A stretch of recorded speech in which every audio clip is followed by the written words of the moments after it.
Whenever we're asked to simplify an expression that has variables and exponents, think about MapMan to the rescue. MapMan is the helper of the dazed student. So MapMan, helper of the dazed student, will help you get through all of your exponent rules. So let's see what they mean. And what they mean is the MA says that whenever we multiply like bases, we're going to add the exponents. The PM says that when we raise a power to another power, that's what the P is, we're going to multiply our exponents.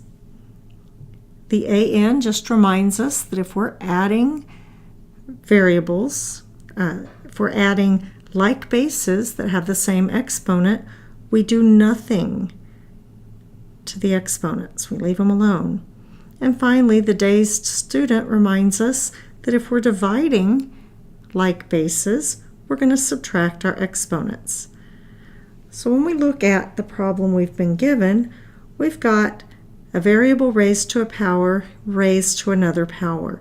So we're dealing with multiplying our exponents. So let's go ahead and write down our bases. So our first base is a 3. And what we want to do is multiply our inside power times our outside power.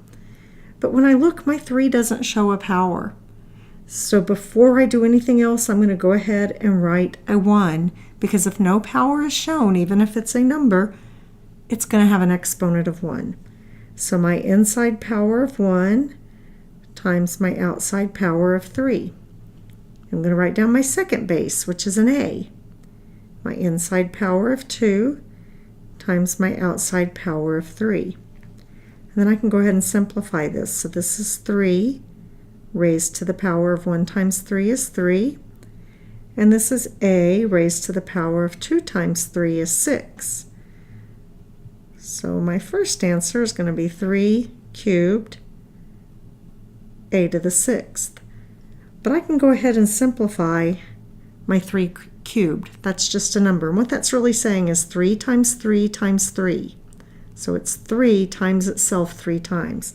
So 3 cubed comes up to 27 A to the 6th. And that's my answer.